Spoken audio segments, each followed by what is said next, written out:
Hola, hola, bienvenidos a un nuevo partido con el viejo cuento de siempre. Qué fascinante que son las jornadas de Champions, Andrés. Sí, bueno, pero no por viejo no deja de ser verdadero. ¿Cómo anda, mi amigo? Un abrazo grande. Qué fascinante jornada de Champions que tuvimos. Y eso que son apenas los partidos de ida. ¿Cuánto para hablar? ¿Cuánto para analizar? ¿Cuánto drama? ¿Cuánta decepción? ¿Cuánto fútbol? ¿Cuánta serie abierta? ¿Cuánta creemos que puede estar cerrada? La realidad es que son cuartos de final que han sido fascinantes a la altura de la expectativa que habían generado. Mira, lo que decías ahora, y vamos a ir bailando un poco entre partido y partido, nos vamos a dedicar luego a analizar cada uno de ellos, cuanto más detalle mejor, pero decías, cuánta sensación de eliminatorias abiertas, ¿no? Y cuán distintos son, o es, mejor dicho, un mismo resultado en dos partidos diferentes. Porque del Paris Saint-Germain 2, Liverpool 0, poder decir, ya, y eso que se juega en Anfield, la vuelta. Que probablemente Anfield debe ser el estadio que más pesa para un local en la Champions. Y te lo dicen Sí, muchos jugadores porque tienen el público encima, lo porque dijo Mourinho cuando aquel gol fantasma en unas semifinales de Champions, Liverpool-Chelsea, gol de eh, Luis García Sanz, que jugó en el Atleti, jugó en el Barça, jugó en el Puebla de México, ujú, en Pumas. Dijo, ese gol lo metió Anfield. sí, Ese pero, gol no pero era, ese, la pelota no cruzó la línea de gol. El gol lo metió Anfield porque Anfield juega. El tema que para que Anfield juegue adentro de la cancha, pues debe haber jugadores en consecuencia también. y ya Ese sé es lo un que me vas partido. a decir, ya sé lo que me vas a decir y nos vamos a meter a analizar ese partido. Pero por el otro lado hay un 2-0, que es el de Barcelona contra el Atlético de Madrid, que polémica al margen, y ya nos meteremos a analizar todo eso.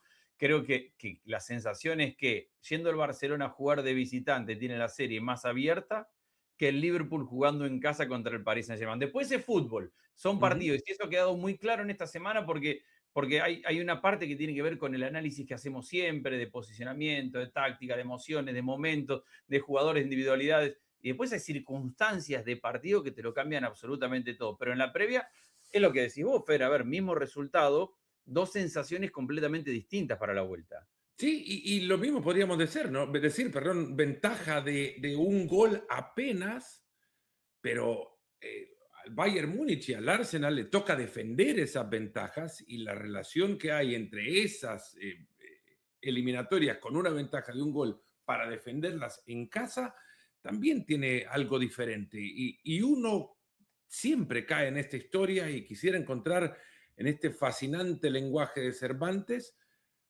algo que lo explique con una sola palabra, porque lo del Real Madrid en Yo los te lo World Champions, respondo, yo te lo explico. Es fútbol.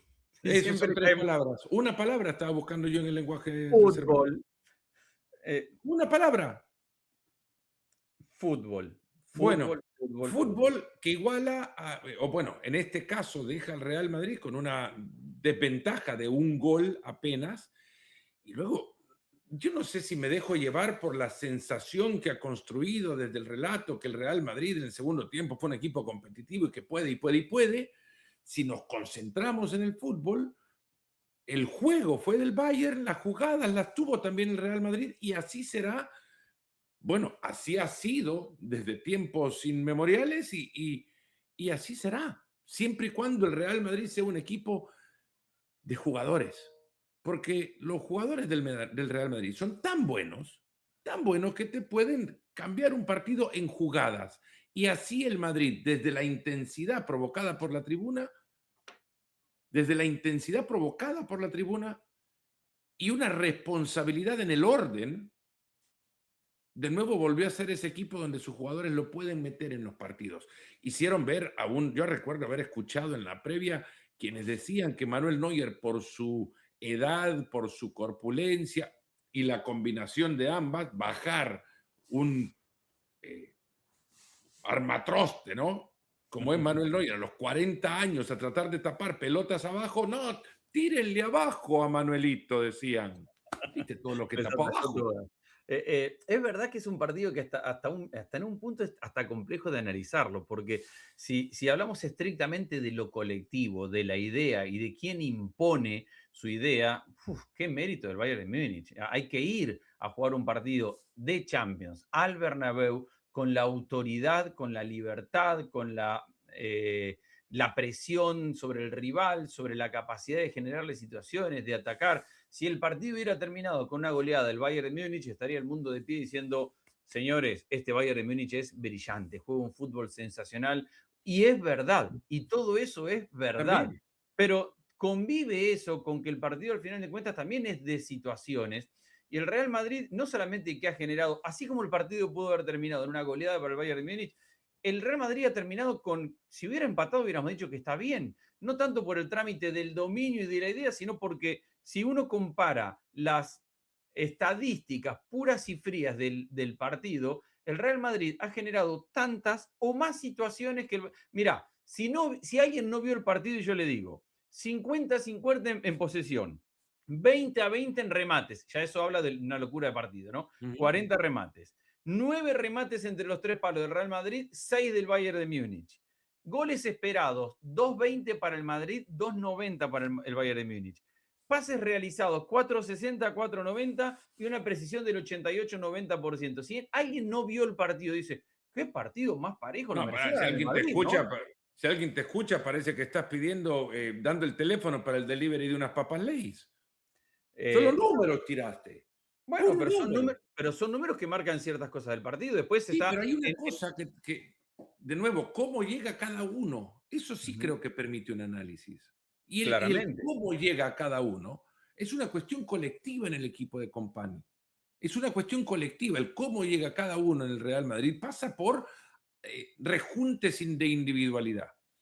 Que está todo bien, es totalmente válido, son caminos para llegar a un mismo lugar y ha llegado el Madrid tantas veces como el Bayern de distintas maneras en el partido creo más fascinante que se ha visto hasta ahora en los cruces directos de esta UEFA Champions League. Emocionante por donde lo quieras ver porque cada aproximación es más, te deja esa sensación y ha pasado antes en otros partidos, pero siempre con el Madrid como común denominador. Cuando el Madrid tiene la pelota en su campo, ya te genera esa sensación que algo va a pasar. El rival del Madrid tiene la pelota en su campo, sea quien sea. En este caso el Bayern, con el peligro que reviste, igual generó, para mí al menos, esa sensación que tiene que construir y elaborar y llegar hasta allá arriba para empezar a sentir lo mismo que el Madrid te hace percibir desde que tiene la pelota cerca de su área. Sí, hay una cuestión que tiene que ver con la obligación que te transmite vestir la camiseta del Real Madrid y la calidad de jugadores que hacen que el jugador esté comprometido, aun cuando está siendo superado en lo colectivo. Y en el compromiso está el creer también. A ver, vimos un partido donde aparecen dos de los mejores goleadores del mundo, probablemente los dos mejores Lo goleadores de de Harry Kane hay que mencionarlo, Andrés, yo creo que Mira, es, hay que Harry hablar Kane, de él bastante más sí. de lo que se está hablando hasta ahora de él. No quiero decir bastante más que uno, que otro, que aquel o que aquelito. No, hay que hablar más de Kane. Bueno, mira, te lo digo, Harry Kane tiene 75 goles en Champions y Mbappé tiene 70 con los que metieron el fin de semana. Están llegando casi a la mitad de los que tiene Cristiano Ronaldo y más de la mitad de los que tiene Messi, pero ya entran en una lista histórica. Yo te lo resumo muy fácil. Harry Kane, que no estuvo en su mejor partido porque no estaba bien físicamente, no está pleno físicamente, venía de no entrenar unos cuantos días, de perderse un par de partidos, es decir, el ritmo competitivo no lo tenía. Para mí es el mejor centrodelantero del mundo. El más Bueno, completo del mundo es bueno. Harry Kane. Es verdad que al no estar ni en el Real Madrid, ni en el Barcelona, ni en el Manchester City, ni en el Liverpool, ni en el Manchester United, por más que esté en el Bayern, que es un gigante de Europa y del mundo, y antes en el Tottenham, no está en la mirada de todo el mundo todo el tiempo. Pero a mí me parece que mucho del fútbol que tiene este Bayern de Múnich se explica con Harry Kane de centro delantero saliendo, que Gnabry haya reencontrado, y hay mucho mérito, me parece, de Company esa posición de media punta, porque Gnabry era un extremo que ganaba por velocidad, pero Gnabry por el medio, cuando tenés un Harry Kane que sale a construir y que retrocede a buscar la pelota, bueno, te verticaliza y te aparece por dentro permanentemente. El mundo ha descubierto a Olise y ahora sale todo el mundo espantado. ¡Oh, mira qué jugadorazo Olise! Y muchos empiezan a reclamar, pero ¿cómo el Real Madrid no fue a pagar esos 50 millones que pagó el Bayern de Múnich por Olise? ¿Y cómo en la Premier League nadie se dio cuenta con lo que había hecho en el Crystal Palace, con Mateta y con ese, que ese terminó yendo al Arsenal, y nadie fue a buscar un jugador de esta categoría? Olise es por Bueno, escándalo el máximo asistidor en todas las competencias de toda la Liga de Europa en esta temporada. había que ver el fútbol de los Juegos de París, ¿no? Cuando Lice también se convirtió en figura trascendental para que llegara hasta la medalla de plata el equipo francés que dirigía Thierry Henry. En un partido que reclama grandes futbolistas y ahí empezás a notar que futbolistas grandes como Kylian Mbappé eligen cuándo ser grandes. Hay futbolistas que son grandes siempre y hay otros que eligen cuándo. Mbappé era una figura totalmente grisácea en un partido de liga que pierde contra el Mallorca, el Real Madrid, y es un futbolista superlativo en un partido de Champions League contra el Bayern Múnich. Es Es para un ponerse a partido, pensar. Fer, es un partido, Fer, que tiene tantas contradicciones para el análisis, pero que es fascinante para poder contarlo y explicarlo, que, a ver, yo te pongo el escenario, porque yo coincido en que el mejor jugador fue del Real Madrid, Mbappé, Lunin, por supuesto, que interviene bastante, y creo que ha sido un buen partido de Alexander Arnold, que todavía no entiendo por qué al día de hoy Tuchel no lo está llevando al Mundial. A ver si cambio de opinión Bueno, porque después de de... repente defensivamente te hace las que te hace también y que no le han pitado en este partido. Exactamente. Pero ha jugado un buen partido y de hecho las asistencias de él. Pero con el protagonismo que tiene Mbappé, con la actitud de ponerse el equipo al hombro, de no esconderse, de pedirla, de ir al frente, yo te digo, uno, Mbappé mete un gol y mete al Real Madrid en la eliminatoria, y si el Madrid está con vida hoy, es por el gol de Mbappé pensando en la vuelta. Dos, es el mismo Mbappé que tuvo 5 y perdió 4 con Neuer. Entonces, todo es complejo analizar porque es cierto que como analizamos desde el funcionamiento de la superioridad del Bayern de Múnich, también hay que analizar de, bueno, fue Mbappé el jugador que dijo, acá está el Real Madrid, tiene que salir adelante. Es verdad. Y metió el gol, que lo mete en la serie. Es verdad. Pero Neuer le ganó 4 de las 5 que tuvo Mbappé. Eso también es verdad. Por eso digo que es un partido donde tiene a todo análisis hay un pero para tener en cuenta, porque el fútbol del Bayern de Múnich, pero la situación en la General Madrid, pero el Olise triunfa, el gol lo marca Lucho, tercer colombiano que le marca al Real Madrid en la historia, pero no ha tenido el mejor de sus partidos Lucho, pero marca el gol. Mbappé es el que marca la diferencia, pero al final de cuentas también falló 4 o le ganaron 4. Así ha sido todo ese partido, una locura de partido. Fascinante, fascinante, de verdad. Como creo también es fascinante ver cómo el Arsenal se ha logrado levantar después de dos derrotas que le dejaron ya fuera de dos competencias cuando estaban pretendiendo el póker, algo que no han hecho en Inglaterra nunca, en Escocia lo hicieron alguna vez, pero en alguna vez no, y lo hizo el Celtic de mediados de los 60, que fue el primer equipo británico en ganar una Copa de Campeones de Europa. El Arsenal vio cómo se le escapaba la Copa de la Liga, cómo se le escapaba la FA Cup por goleada ante el Manchester City. El Arsenal ha enfrentado al Sporting con la obligación de, ante el Manchester City, no ante el Southampton. El Manchester City quedó eliminado el Liverpool en la FA Cup. De eso vamos a hablar. Y el Pero Manchester City le ganó la Carabao Cup la final al Arsenal. con la obligación, los de Arteta dijo, de mirarse al espejo para ver quiénes eran, quiénes son.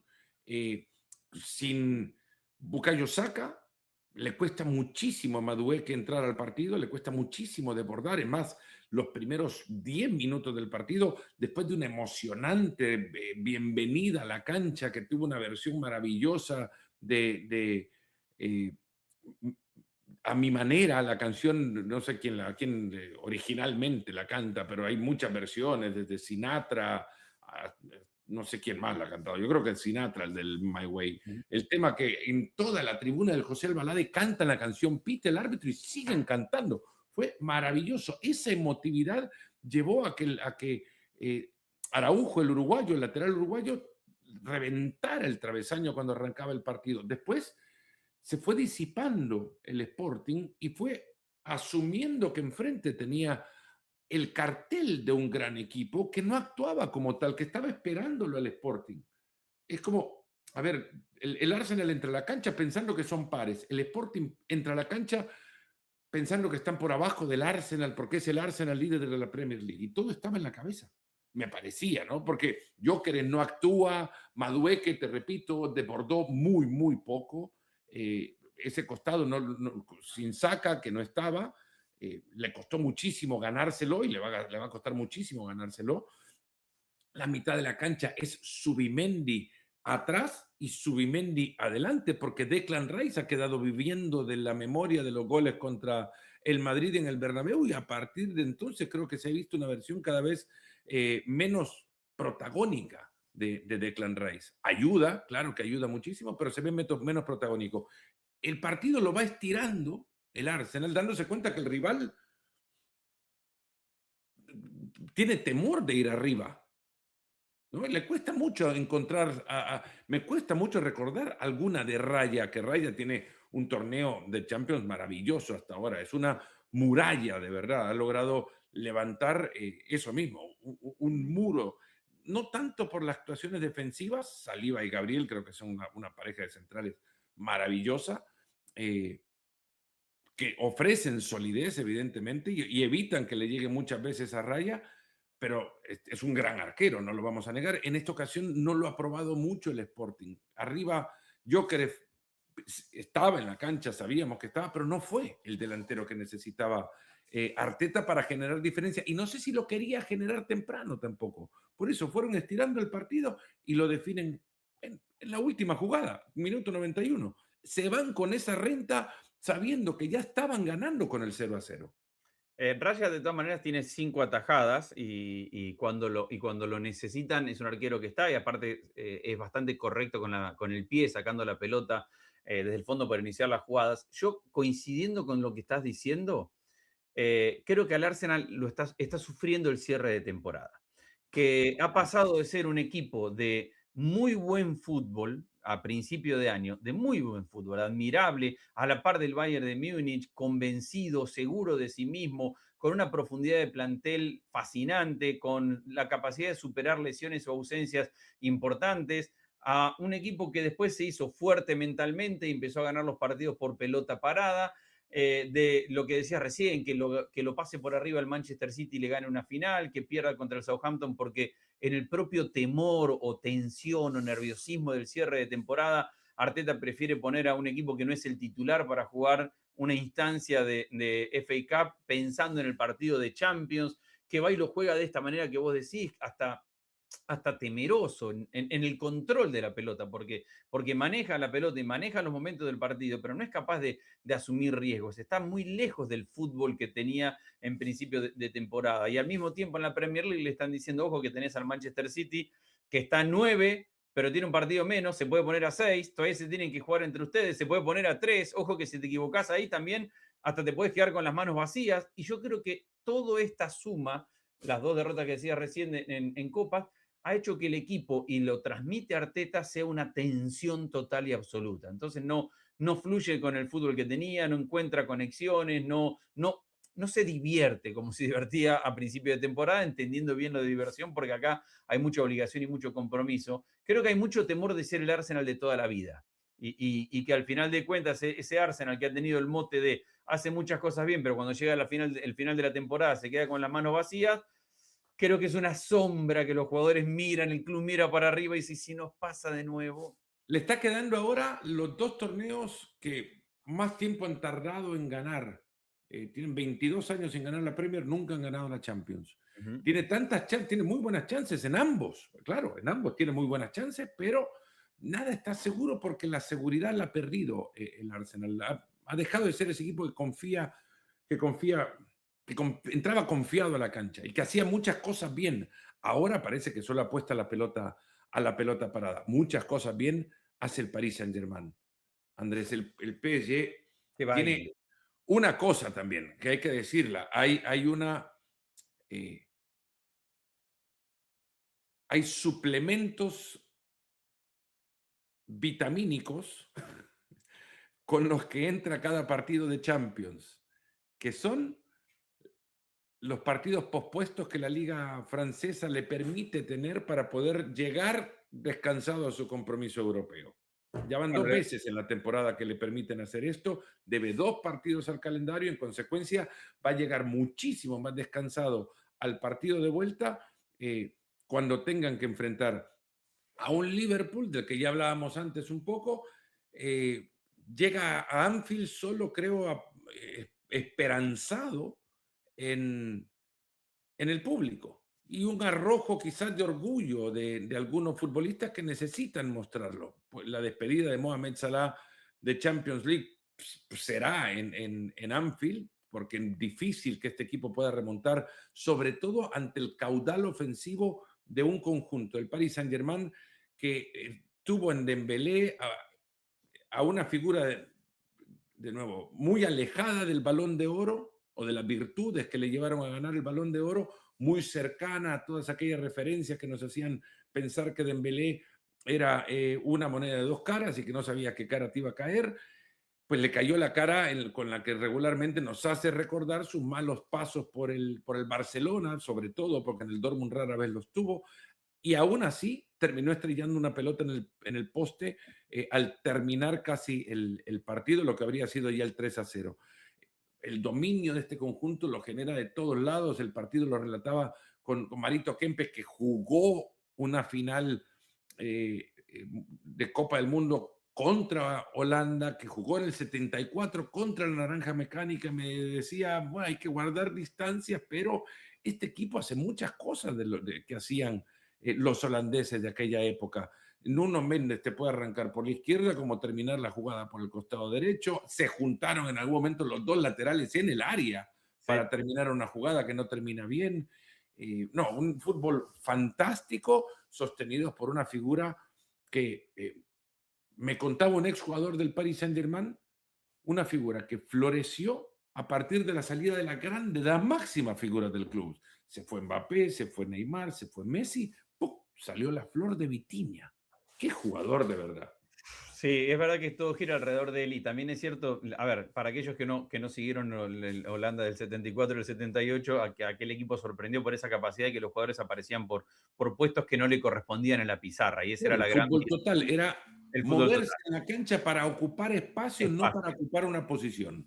Y hay algo que tiene muy, muy, muy claro. Yo creo que el Paris Saint-Germain llega y Luis Enrique, lo hemos hablado acá, ha dicho muchas veces que la Champions empieza ahora, el enfoque hay que estar ahora, lo que ha pasado hasta el momento es simplemente la construcción de la temporada, llega en su mejor momento a nivel físico. Sí, le falta Fabián Ruiz que va a volver, le faltó Barcolá que va a estar en cualquier momento, pero Barcolá ni siquiera es titular. Pero a ver, esto que vos decís de los laterales que llegan a tres cuartos de cancha y terminan los dos de centrodelanteros, tanto Hakimi como Nuno Méndez, porque Dembélé es un 9 que no juega de 9, es un 9 que retrocede, pero que retrocede no como Harry Kane a recibir de espalda, retrocede a recibir de frente y encararte con la pelota. Y si no son los laterales lo que se meten es Joao Neves, y si no es Neves, el que se mete es Kvaratskhelia o es Doué, que también se te meten al espacio de nuevo y te abren el espacio para las bandas. Es decir, es muy difícil para controlar, para marcar los espacios un equipo que tiene tanta dinámica, porque no es que te aparece un lateral que, bueno, sí, es bueno para llegar a tirarte un centro. Te aparece Hakimi, que pues con la pelota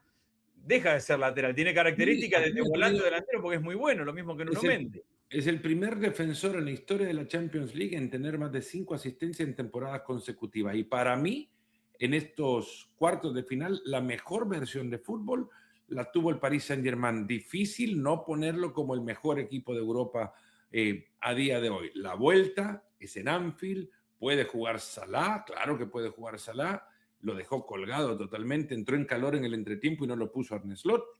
Digo, ¿puede jugar? Sí, jugará, es otra historia. Será una Mira, despedida muy gris si Slot, y muy injusta además, si Arne Slot no lo pone. Me puede significar el principio, o no el principio, el fin de ambos. sí, a ver, igual Slot debe tener que pensar el partido para ganarlo y no para despedir a Salah. Esa es la obligación que tiene. De todas maneras, yo lo veo que Slot está en un momento de la temporada donde está totalmente perdido, porque Tiene vas más a chances de ganar el partido con Salah que con Wirtz.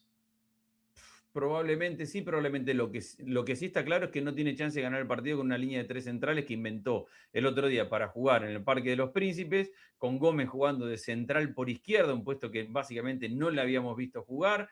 No Y lo que, hizo mal, te digo. No lo hizo bueno, nada pero es mal. que el equipo posicionalmente queda perdido todo el tiempo, Fer, cuando Pero con tenés a Atés, Frimpong. Yo no creo que pasa por la línea de tres, pasa porque los ejecutantes del modelo no terminan por actuar. Kerke subió una o dos veces, y creo que tres, y la tercera fue para irse al descanso. Y Frimpong del otro lado no gravitó tampoco. No logró no, generar en pero un sí mano se a mano una nota que diferencia. hay una descoordinación entre los tres centrales que nunca han jugado con esta línea de tres. Entonces, Konaté sale allá a marcar y Van Dijk no está perdido si tiene que ir a ocupar ese espacio o no. De hecho, el gol del 1-0 arranca de una salida de Konaté allá en la mitad de la cancha y nadie que lo cubre en su espalda. Hay una descoordinación entre los tres centrales propio de un equipo que no juega con tres centrales nunca. Entonces, si no jugaste con tres centrales nunca, ¿qué vas a hacer a la cancha del campeón de la Champions? Ahí no coincidimos. Para mí No, es no, un no coincido. error. Es un error gigantesco de Slot ir a plantear un partido con tres centrales, donde claramente, a ver, no es que con cuatro hubiera ganado, porque enfrente hay un Paris Saint-Germain de que hablamos maravillas y el hubiera no lo sabemos, pero para mí es un error gigantesco del técnico del Liverpool.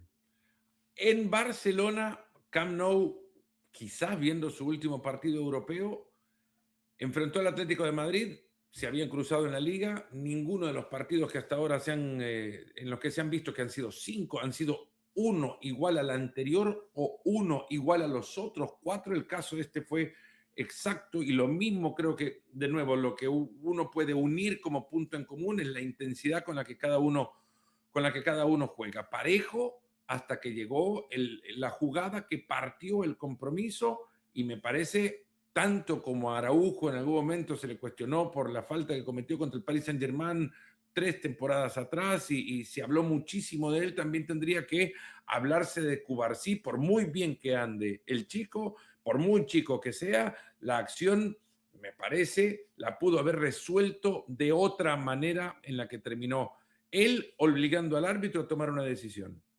Sí, después podemos debatir la decisión. Yo creo que coincido con la del árbitro. Está el debate si la pelota la tenía del todo controlada o no Simeone y ese Yo tipo creo de que no hay cosas. debate, Andrés, perdón, pero no hay debate, es una roja. Yo estoy de acuerdo, yo estoy de acuerdo. Debatirlo es tratar de quedar bien, creo, nada más con los de camiseta, nada más. Mira, yo creo que en cierta medida el Atlético de Madrid le va tomando y le ha tomado la mano al Fútbol Club Barcelona. Arranca el partido. Los primeros 10-15 minutos es una lucha total de intensidad, de presión y ambos generan situaciones. Barcelona tiene 3 remates al arco en los primeros 8 minutos y medio, lo que significa que claramente la indicación era llegar y terminar la jugada. Por más que no fueran en un mano a mano, hay un remate de Cancelo de la puerta del área y había que llegar y terminar la jugada. Si el Una Atleti, cosa puedo decir, claro, Rashford no es Rafinha, por Rashford decir. no es Rafinha, pero Rashford tiene una cosa, no entiende cómo se juega el fútbol en el Barcelona, porque no comulga esa cuestión del toque, de la unión, del juntarse, pero te da por momentos algo distinto también en cuanto a la velocidad para poder aparecer en el segundo palo y un par de situaciones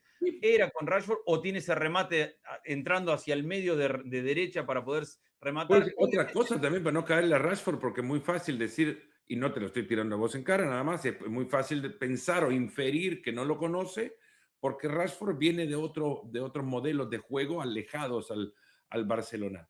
El partido de ayer de Dani Olmo, que nació en la cantera del Barcelona, también parece el de un foráneo que no conoce de qué se trata. Porque Dani Olmo, en las pelotas que entrega bien, hubo un balón que cambió de frente y que entregó de maravilla. Luego, pelotas perdidas a los costados, llegaba tarde las recuperaciones, acompañaba las jugadas, pero Ujú. nunca presionaba, nunca apretaba. Eh, es más, me queda que una de las ausencias que no se han dimensionado en su justa medida es la de Frenkie de Jong en este equipo. Sí, para mí hay que darle mucho. A ver, sin De Jong y sin Rafinha son dos jugadores que son importantes porque al final de cuentas el Barça también te muestra que tiene muchos jugadores en algunos lugares, pero en profundidad de plantel necesita los que tiene que tener. De esos 15 minutos que te decía, abierto y de vuelta, una locura, el Barça empieza a tener la pelota y domina todo el resto del primer tiempo hasta que viene la expulsión y ese dominio no logra transformarlo en situaciones claras de gol. Y ahí yo creo que el Atleti le va encontrando la vuelta al Barça. En la intensidad muchas veces lo supera y le gana y cuando no puede le cierra los carriles por el medio y el Barça depende en exceso de un brillante Lamine Yamal, que solamente le ha faltado el gol, pero que ha pasado a todos los jugadores del partido. Habría que hacer una lista cuántas veces pasó a cada uno. Mira, Porque los es ha tan gambeteado a buen todos. partido como el de aquel semifinal contra el Inter. Tan Brillante, bueno. Me pareció, brillante. y creo que ninguna de las figuras grandes, rutilantes, de portada, defraudó en esta instancia. Eh, Bueno, a ver, el partido de Lewandowski, el Barça, bueno, el Barça no rutilante tiene de nueve. portada de hoy, ¿no? El Barça no tiene 9, está jugando sin 9 y tiene un problema ahí. Y bueno, el segundo tiempo, mira, justo cuando yo estaba por criticar, entre comillas, la gestión del segundo tiempo del Atlético de Madrid, porque con un jugador más no se lo hace sentir al Barcelona quitándole la pelota. Lo más lógico es que Simeone, y eso que Simeone tenía mucho jugador ofensivo en la cancha, y de hecho los primeros cambios que hace el Cholo al minuto 60 son con jugadores ofensivos. Es que eso es lo que muchas veces se habla también del Cholo y sus no son los planteamientos del Cholo, muchas veces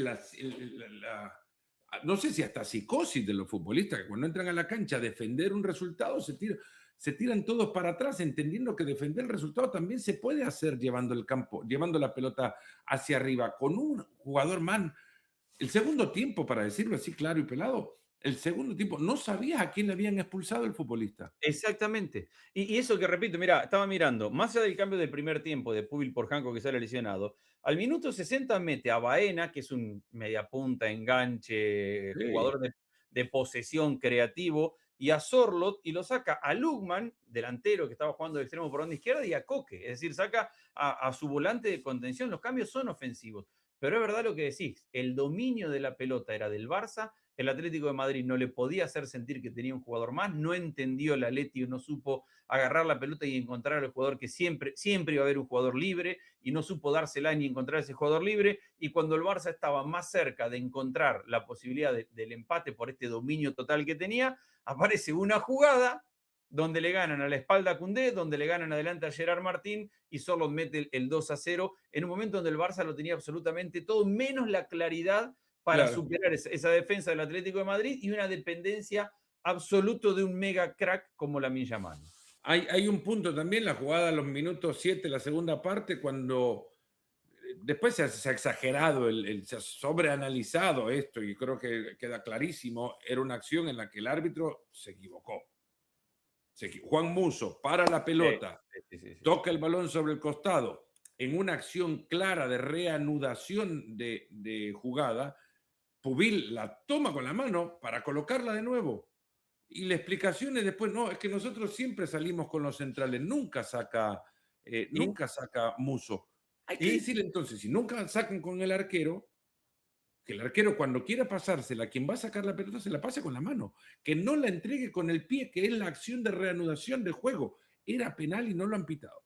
Sí, Un es verdad. errorazo. No define el partido, no determina el partido. El partido se condiciona por múltiples acciones, por de nuevo la carencia de un 9, partiendo por ahí, la exagerada línea adelantada del Barcelona, con el riesgo que asume, sabiendo con los que le va a atacar el Atlético de Madrid, las conducciones en espacio largo se habla mucho del gol, no le hemos dicho qué golazo de la araña, pero las conducciones de Julián Álvarez, la primera que tuvo en el primer tiempo fue Bueno, mesiánica.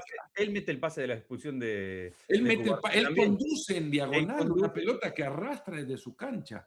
Eh, y en el primer tiempo, no sé qué minuto era, entre los 5 minutos, que hace un enganche maravilloso entre varios jugadores y termina rematando incómodo, termina rematando para que lo tape Joan García. Para mí, un partido fascinante de Julián Álvarez. Tenía Sí. en mente decir consagratorio, pero no es consagratorio. Los ha tenido antes esos. Nada más recuperación de forma. Hemos visto fascinantes eliminatorios de cuartos, Andrés, la próxima semana, de nuevo, como lo dijiste en el arranque. Yo creo que nada es contundente desde los resultados hasta ahora. No, mira, para cerrar te dejo un par de datos de cómo era el fútbol y el mundo la última vez que el Bayern de Múnich le ganó al Real Madrid en el Bernabéu, ¿Cómo que era fue el mundo eso? en el 2001. El Madrid en ese momento tenía 8 Champions. Di Sí, sí. Stéfano seguía siendo el máximo goleador de la competencia. Figo era el Balón de Oro. Y escucha esto, y te voy a arruinar el día porque te vas a sentir muy viejo. No habían nacido, porque vos seguramente relataste ese partido, no habían nacido Bellingham, Arda Güler, no habían nacido, no que eran futbolistas, Carreras, Hausen, Camavinga, Pavlovich, Musiala, Olise, que fue la Bueno, ¿sabes figura qué te ahora. puedo decir?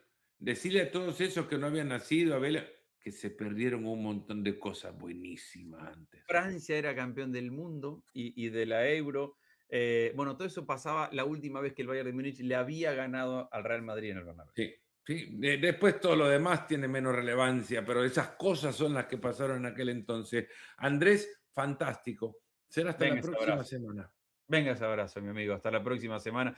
¿Cómo Abrazo. va a estar la semana que viene? Abrazo grande.